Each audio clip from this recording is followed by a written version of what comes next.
Hello students, मेरा नाम विनीत पांडे और आप देख रहे हैं 2 क्लासेस। और इस मैटर अराउंड स्पेयर में एनसीईआरटी का सॉल्यूशन चल रहा है, ठीक है ना।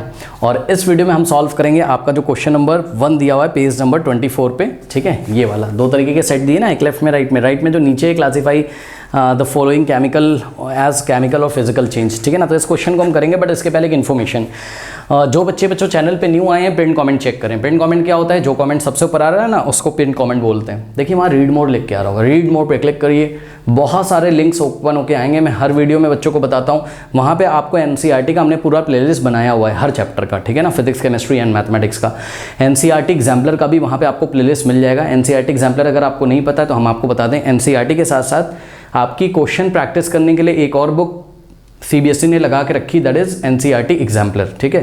तो उसका भी सॉल्यूशन आपको इस चैनल पे बच्चों मिल जाएगा।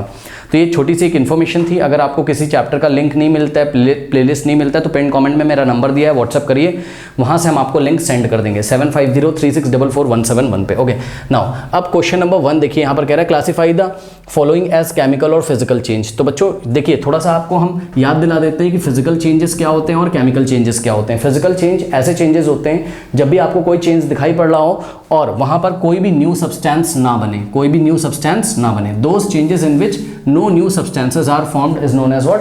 Physical change, correct. अब देखिए, no new substances are formed का मतलब है नो केमिकल चेंज। यहाँ पर no change in chemical composition, no change in chemical. अब इसका क्या मतलब है? No change in chemical composition मतलब बताते हैं भी आपको, सुनिए। पहले केमिकल चेंज का डेफिनेशन देखिए, कह रहा है कि those changes in which new substances are formed. ऐसे चेंजेस जिसमें आपको न्यू सब्सटेंस फॉर्म होते हुए नजर आएंगे, कुछ नया बन जाएगा, कुछ नए सब्सटेंस बन जाएंगे, उनको हम क्या बोलते हैं? केमिकल चेंज बोलते हैं। मतलब यहाँ पर क्या होगा? फिजिकल चेंज में कोई भी नया सब्सटेंस नहीं बनेगा, यानी कि no change in the chemical composition. और केमिकल चेंज में क्या होगा? न्यू सब्सटेंस बनेगा और यहाँ पर आपको there is a change in chemical composition. Okay, there is a change in, there is a change in what? There is a change in chemical composition, ठीक है। तो केमिकल कॉम्पोजिशन में कुछ चेंज आपको यहाँ पर देखने को मिलेगा। बात समझ में आ गई कि नहीं? अब देखिए, आइए आपको एग्जांपल देते हैं। जैसे बेटा जब स्टेट चेंज होगा, क्या चेंज होगा? Change in state. बात पहले बहुत पूरी ध्यान से सुन लीजिए, फिर इस क्वेश्चन को करिएगा। चेंज इन स्टेट, स्टेट नहीं समझते हो आप लोग? किसी भी सब्सटेंस की 3 स्टेट, मैटर की 3 स्टेट होती हैं, सॉलिड, लिक्विड, गैस, ठीक है। तो वाटर की हेल्प से हम आपको समझाते हैं। ये देखिए, ये एक आइस क्यूब रखा हुआ है, ठीक है। तो ये देखिए, ये आइस है। अगर आइस है तो वाटर कौन से फॉर्म में बेटा बताओ जरा? लिक्विड, सॉलिड की गैस? तो जवाब है वाटर अभी सॉलिड फॉर्म में, ठीक है ना। उसके बाद आपने इसको थोड़ा सा हीट किया और ये वाटर ऐसा मेल्ट हो गया, ये वाटर ऐसा मेल्ट हो गया। तो ये आपका, ये भी वाटर है, लेकिन ये वाटर क्या है? ये वाटर क्या है बेटा? लिक्विड है, सही है, मेल्ट हो गया ना, बर्फ से पानी बन गया, ऐसे बोल सकते हो आप। फिर इसको आप हीट करोगे और 100 डिग्री सेल्सियस टेम्परेचर तक ले जाओगे तो क्या हो जाएगा? ये वेपर बन जाएंगे ऐसे करके, ठीक है। ये क्या हो गए? वाटर ये भी है, लेकिन वाटर के वेपर बन गए, यानी कि वाटर कैसे स्टेट में आ गया बताइए? गैसियस स्टेट में। अब आप मुझे ये बताओ कि यहाँ पर क्या हुआ है? Change in state.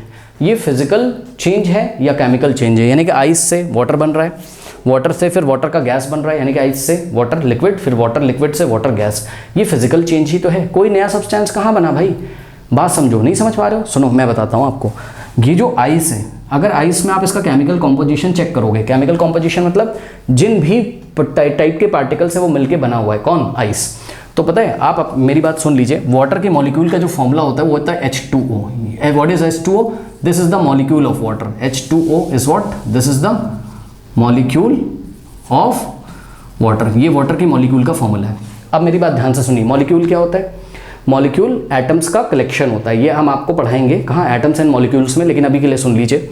वाटर का जो एक मॉलिक्यूल है, 1 मॉलिक्यूल, वो हाइड्रोजन के 2 एटम से और ऑक्सीजन के 1 एटम से मिलकर बना हुआ है, सही है।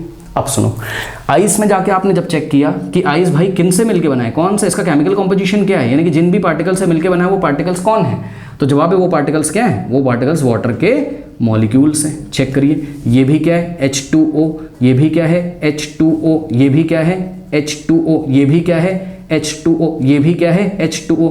फिर जब वाटर लिक्विड फेज में आ गया, ठीक है, लिक्विड स्टेट में आ गया, तो ये सारे जो वाटर के मॉलिक्यूल्स हैं, इनको जाके जब आपने चेक किया, ये वाटर लिक्विड में जो पार्टिकल्स हैं इनको चेक किया, ये भी क्या है? H2O है। ठीक है, ये भी क्या है, वाटर का ही मॉलिक्यूल है, H2O है। ये भी क्या है, वाटर का ही मॉलिक्यूल है, H2O है। ये भी क्या है, वाटर का ही मॉलिक्यूल है, H2O है। फिर जब गैस में जो पार्टिकल्स हैं इनको जाके जब आपने चेक किया, वाटर जब गैसियस स्टेट में आ गया तो ये भी क्या है बताइए, वाटर का मॉलिक्यूल है। ये भी क्या है, वाटर का मॉलिक्यूल है। ये भी क्या है, वाटर का मॉलिक्यूल है। सही है, कोई डाउट है बताइए? तो आप चेक करो, जो इसका केमिकल कॉम्पोजिशन है वही इसका केमिकल कॉम्पोजिशन है, वही इसका केमिकल कॉम्पोजिशन है। बस अंतर क्या है, अंतर ये है कि ये सारे H2O जो है वाटर के मॉलिक्यूल पास पास हैं तो आइस बन गया। सही, थोड़ा सा दूर दूर हो गए, फोर्स ऑफ अट्रैक्शन कम हो गया तो क्या हो गया, ये लिक्विड स्टेट में आ गया। बात समझ में आई कि नहीं आई? और बहुत दूर दूर हो गए, इनकी काइनेटिक एनर्जी बहुत ज़्यादा बढ़ गई तो कौन सा स्टेट में आ गए, गैसियस स्टेट में आ गए।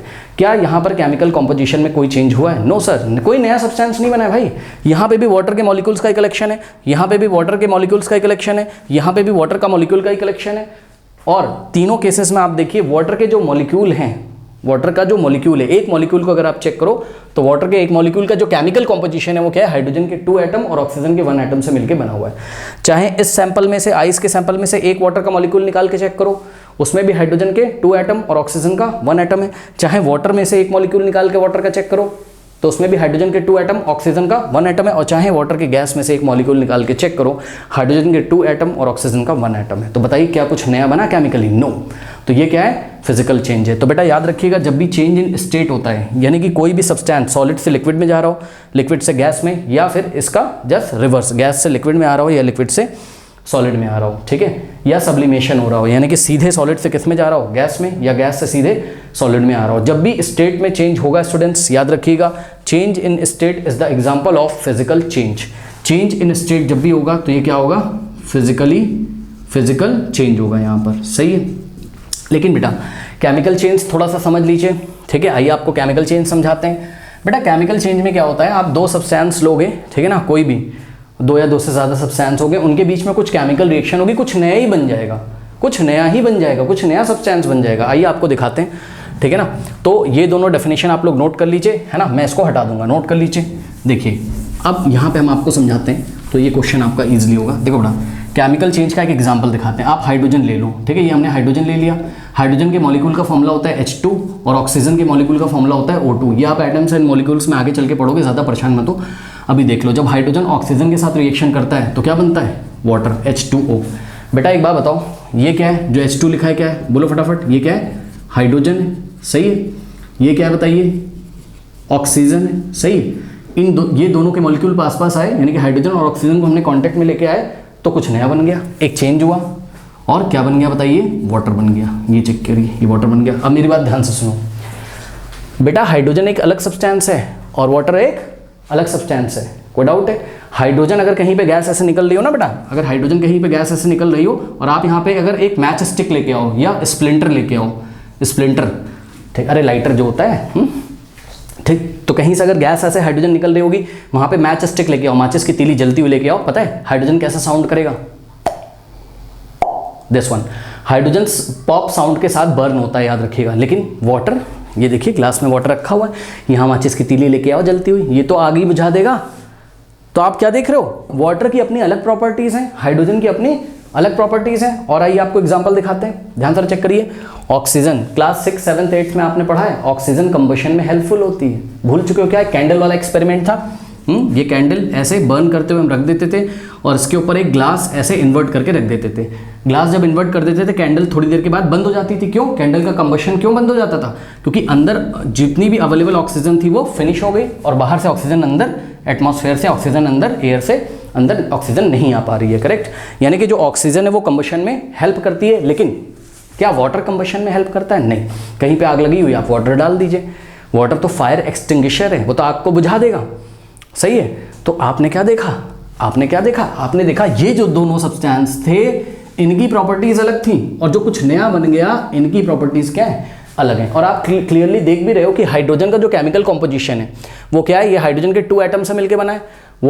ऑक्सीजन का जो केमिकल कॉम्पोजिशन है वो ऑक्सीजन के 2 एटम से मिलकर बना है। जब ये दोनों कांटेक्ट में आते हैं, रिएक्शन होती है यहाँ पर, तो वाटर का जो मॉलिक्यूल तैयार होता है वो हाइड्रोजन के 2 एटम और ऑक्सीजन के 1 एटम से बना हुआ है। सुन लीजिए, जब वाटर बनता है, यानी कि वाटर का जो मॉलिक्यूल बनता है, ठीक है, हाइड्रोजन के 2 एटम और ऑक्सीजन के 1 एटम से, अरे बना तो ये हाइड्रोजन ऑक्सीजन से ही है ना, तो हाइड्रोजन की प्रॉपर्टी है ना तो ऑक्सीजन की प्रॉपर्टी है, दोनों ही प्रॉपर्टी नहीं है। हाइड्रोजन पॉप साउंड के साथ बर्न होता है, वाटर तो नहीं बर्न होता है।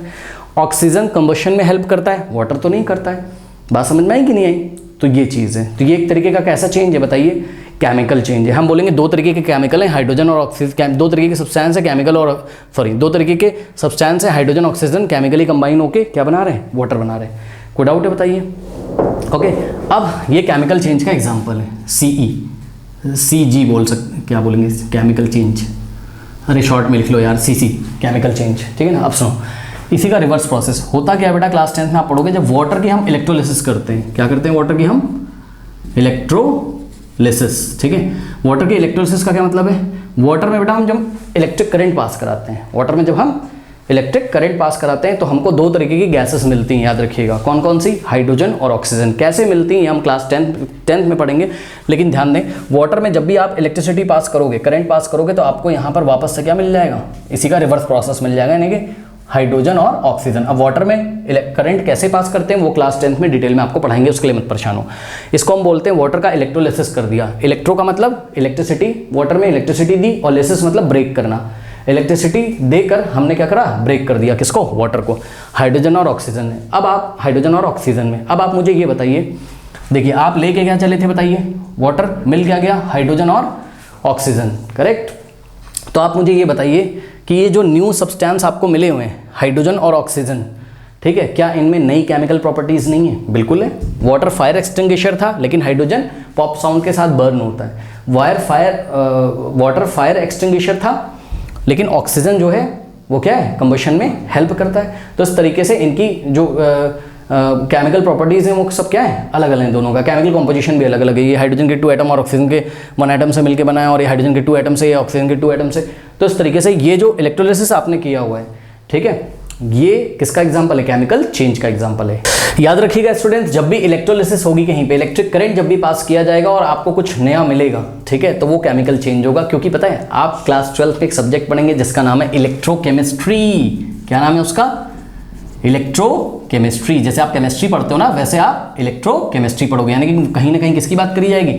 इलेक्ट्रिक करंट सप्लाई करके कुछ केमिकल चेंज किए जाएंगे, तो उस ब्रांच को हम क्या बोलेंगे? इलेक्ट्रोकेमिस्ट्री। वो आप पढ़ोगे। जैसे कि आइए आपको एग्जांपल देते हैं। मान लीजिए सोडियम क्लोराइड लिया आपने, मोल्टन मतलब मेल्टेड। जब सोडियम क्लोराइड को बहुत ज़्यादा गर्म कर दोगे बेटा, तो ये लिक्विड बन जाता है, उसको हम मोल्टन सोडियम क्लोराइड बोलते हैं। तो जब ये L लिख दिया, L का मतलब लिक्विड में, सोडियम क्लोराइड लिक्विड फॉर्म में लिया आपने, और यहाँ पर क्या पास कराया बताइए? Electric current. तो यहाँ इलेक्ट्रिक करंट पास कराते हो तो उसको हम बोलते हैं इलेक्ट्रोलिसिस कर दिया। क्या कर दिया? इलेक्ट्रोलिसिस। तो बेटा सोडियम आपको अलग मिल जाएगा और क्लोरीन गैस आपको अलग मिल जाएगा। अब आप चेक करो, सोडियम क्लोराइड की अपनी अलग प्रॉपर्टीज होती हैं, वो वाइट कलर का दिखता है, लेकिन क्लोरीन गैस कैसी होती है? येलोइश ग्रीन कलर की होती है। सोडियम मेटल बहुत सॉफ्ट मेटल होता है, जिसको आप नाइफ से कट कर सकते हो। तो सब जो नए सब्सटेंस मिले, यानी कि सोडियम और क्लोरीन, उनका केमिकल प्रॉपर्टी क्या है? अलग अलग है। तो ये केमिकल चेंज का एग्जाम्पल है, ठीक है ना। तो याद रखिएगा स्टूडेंट्स, जब भी इलेक्ट्रोकेमिस्ट्री की बात करें, यानी कि इलेक्ट्रिक करंट जब भी पास कर रहा हो, तो वो क्या होगा? केमिकल चेंज का एग्जाम्पल होगा। आई थिंक इतनी बातें आप लोगों को क्लियर हैं इस क्वेश्चन को करने के लिए। आइए आपको इस क्वेश्चन को हम करवाते हैं। नंबर 1 बेटा, कटिंग ऑफ ट्रीज, करेक्ट। जब हम ट्री को कट करते हैं बेटा, आप देख लीजिएगा इसमें से कुछ छूट तो नहीं है, अगर छूट गया होगा तो मुझे बता देना, ठीक है ना। कोई पॉइंट पता लगा छूट गया हो कोई क्वेश्चन।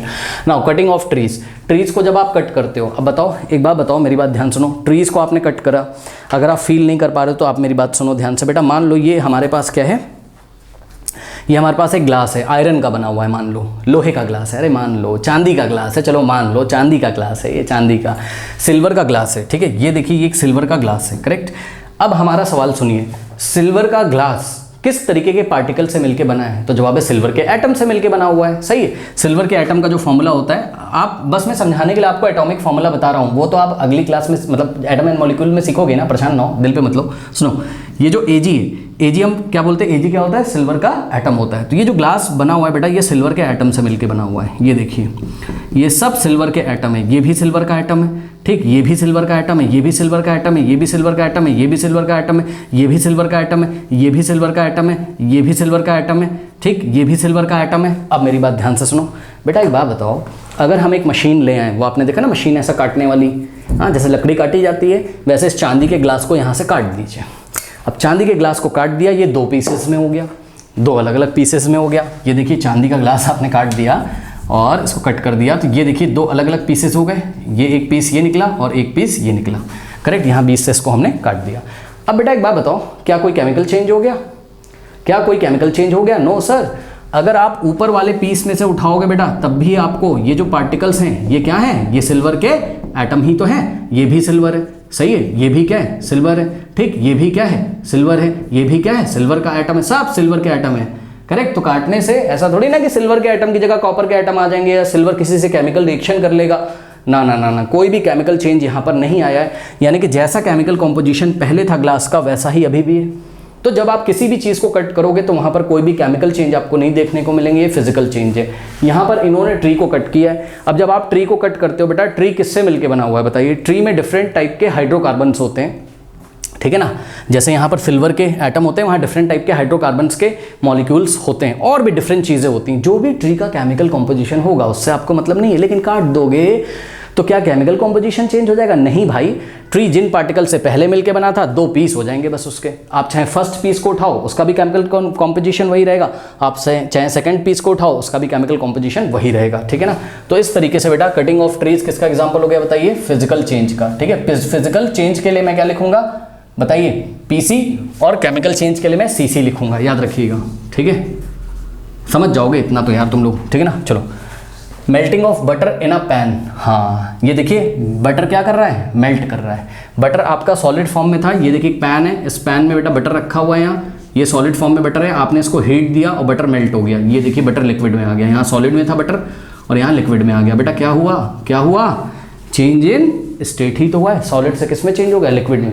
सॉलिड से जब लिक्विड में चेंज होगा तो कोई भी केमिकल चेंज नहीं होगा। हमने आपको बताया था चेंज इन स्टेट क्या होता है? फिजिकल चेंज होता है, करेक्ट।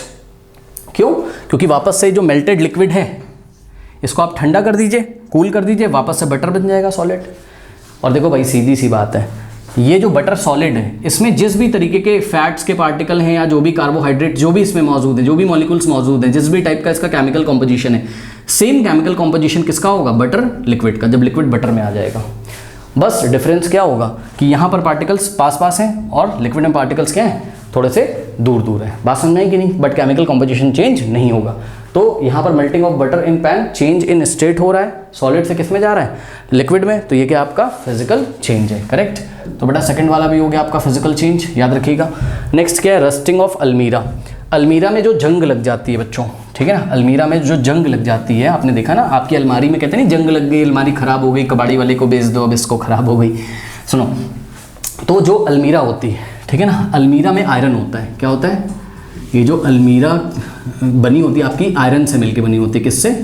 अरे आयरन, लोहा नहीं समझते, लोहा, उससे मिलके बनी होती है, ठीक है ना। आयरन का बड़ा जो एटॉमिक फॉर्मूला होता है वो होता है Fe। अब सुनो मेरी बात, आपने क्लास 6, 7, 8 में पढ़ा है, आयरन में रस्टिंग हो जाती है, जंग लग जाता है। कैसे?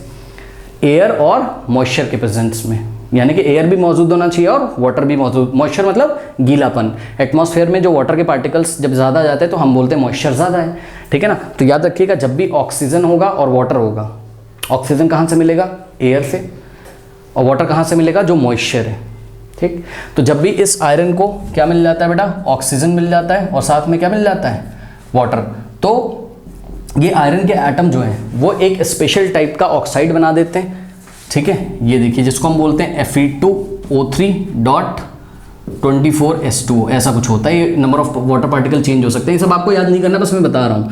तो ध्यान से चेक करो, आयरन का जो अलमीरा है उसके आयरन के जो पार्टिकल्स हैं, यानी कि आयरन का जो एटम है, वो एटमॉस्फेयर में मौजूद ऑक्सीजन, O2 का मतलब ऑक्सीजन और वाटर के साथ क्या कर रहे हैं? केमिकली कंबाइन कर रहे हैं और एक नए तरीके का सब्सटेंस यहाँ पर बना रहे हैं। ये जो न्यू तरीके का सब्सटेंस है या आयरन का ऑक्साइड होता है, that is Fe2O3.24S2।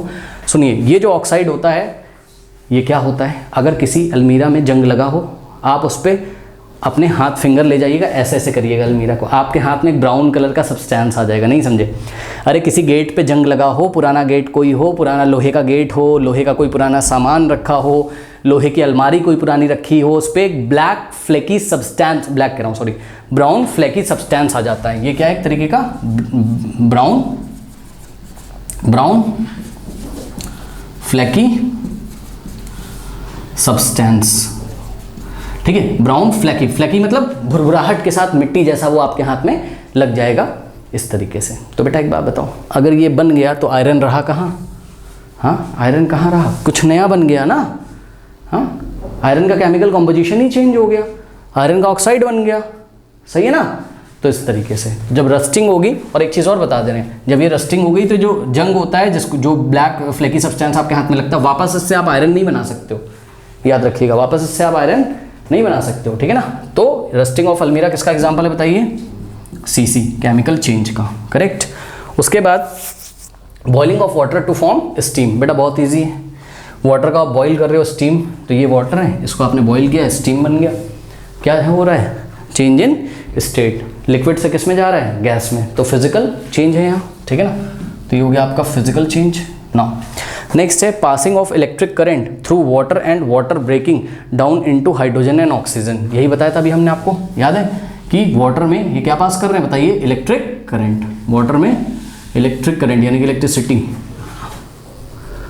Electricity pass कर रहे हैं, और आपको क्या मिल रहा है, हाइड्रोजन और ऑक्सीजन। ये इसकी स्टडी कहाँ करोगे आप, इलेक्ट्रोकेमिस्ट्री में, एक तरीके का ये केमिकल चेंज है, करेक्ट। तो एक तरीके का केमिकल चेंज है, हमने आपको बताया सीसी, ये वाला हो गया आपका chemical change. Next dissolved common salt in water, ठीक है बेटा, वाटर ले लो, ठीक है ना, वाटर ले लो, और वाटर में, ये वाटर है आपका, वाटर में कॉमन सॉल्ट डाल दो, अरे नमक जो सब्जी में डालते हो कॉमन सॉल्ट, सोडियम क्लोराइड, ये नमक इसमें डाल के ऐसा मिक्सचर बना दो, इसका होमोजीनियस सॉल्यूशन बन जाएगा। यहाँ पे कोई केमिकल नहीं चेंज हुए हैं, कोई केमिकल चेंज यहाँ पर नहीं हुए हैं, क्यों सर, ध्यान से चेक करो बेटा, ऐसा थोड़ी ना है, ऐसा थोड़ी ना है कि ये NaCl जो होता है, सोडियम क्लोराइड, और वाटर के साथ रिएक्शन करके कोई प्रोडक्ट बना लिया है ना, यहाँ पर कोई प्रोडक्ट नहीं बनता, बस सिंपल क्या है कि सोडियम क्लोराइड के जो पार्टिकल्स हैं वो H2O वाटर के पार्टिकल्स के बीच में जो इंटरमॉलिक्यूलर स्पेस है वहाँ पे आ गए, ठीक है, बस एक तरीके का सॉल्यूशन बना है, यहाँ पर कोई भी केमिकल चेंज नहीं हुए हैं, ठीक है ना। और अगर आपको भरोसा नहीं होता है तो आप इस तरीके से कर सकते हो, जब आपने ये सॉल्यूशन बना लिया तो वाटर को इवेपोरेट करने के लिए छोड़ दो, जब वाटर को इवेपोरेट करने के लिए छोड़ दोगे वाटर निकल जाएगा और वापस से आपको यहाँ पर क्या मिल जाएगा, सोडियम क्लोराइड सॉलिड मिल जाएगा, यानी कि सोडियम क्लोराइड के केमिकल कॉम्पोजिशन में कोई भी चेंज नहीं हुआ है, करेक्ट। नाउ तो dissolve common salt in water, ये किसका एग्जाम्पल है बताइए, फिजिकल चेंज का। उसके बाद नेक्स्ट है making a fruit salad with raw fruits, ठीक है, रॉ फ्रूट्स मतलब जो आप फल लेके आते हो बाज़ार से, सेब हो गया और केला हो गया, संतरा हो गया, ग्रेप्स हो गया, जो भी है, तो फल आपने ऐसे ऐसे काट लिए, उसका सैलेड बना लिया आपने। अब जब उसका सैलेड बना लिया बेटा, तो एक बात बताओ, क्या केमिकल कॉम्पोजिशन में चेंज आ जाएगा क्या, ना नहीं ना, अरे 3-4 फल लिए होंगे, कट ही तो किया होगा, जैसे ट्री को कट किया, आप देखो एप्पल है, हाँ एप्पल को ऐसा कट किया आपने, ठीक, तो क्या एप्पल जिन भी मॉलिक्यूल्स या एटम से मिलके बना हुआ है, क्या उसका केमिकल कॉम्पोजिशन चेंज हो जाएगा, नहीं। फिर ग्रेप्स लिया आपने, उसमें उठा ग्रेप्स डाल दिया, कुछ हो जाएगा क्या, नहीं। तो जब आप सैलेड बना रहे होते हो तो किसी भी तरीके का यहाँ पर केमिकल चेंज नहीं देखने को मिलता है, ठीक है। अब मैंगोस में थोड़ा सामान लो डाल दिया, बनाना थोड़ा सा डाल दिया, तो बनाना जो है उसका क्या केमिकल कॉम्पोजिशन चेंज हो जाएगा, बनाना काट दोगे तो ऐसा तो नहीं है, और सबको मिक्स कर दोगे तो क्या केमिकल कॉम्पोजिशन चेंज हो जाएगा, नहीं। तो इस तरीके से making a fruit salad with raw fruits, ये भी क्या आपका फिजिकल चेंज है, करेक्ट।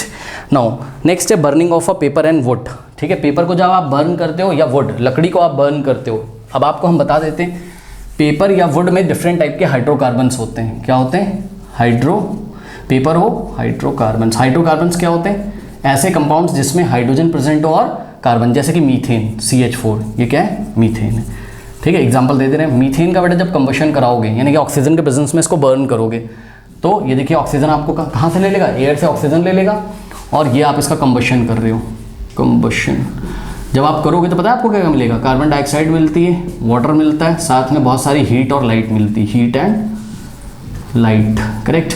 तो यहाँ पे देखिए जरा, पहले ये मीथेन था और ये ऑक्सीजन था, कुछ नए बन गया कार्बन डाइऑक्साइड और वाटर, तो यहाँ केमिकल कॉम्पोजिशन में चेंज होगा।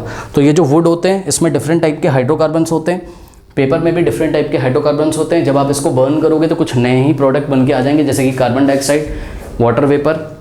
अब पता है क्या बोलेगा बोलेगा वाटर को जब जलाते हैं हमें तो वाटर नहीं दिखता, अरे आपको आंखों से थोड़ी ना दिखेगा, वाटर वेपर्स निकलते हैं बहुत छोटे छोटे, है ना। तो बहरहाल तो burning of paper and would जब भी बर्न करोगे तो यहाँ पर केमिकल चेंज हो जाएगा, कुछ नए सब्सटेंस बन के आ जाएंगे, करेक्ट। कोई डाउट है बताइए। और एक चीज़ अगर आपको भरोसा नहीं होता है, लकड़ी आप जला दो, जो उसका रेसिड्यू बच जाता है, क्या उससे वापस लकड़ी बना लोगे? नहीं।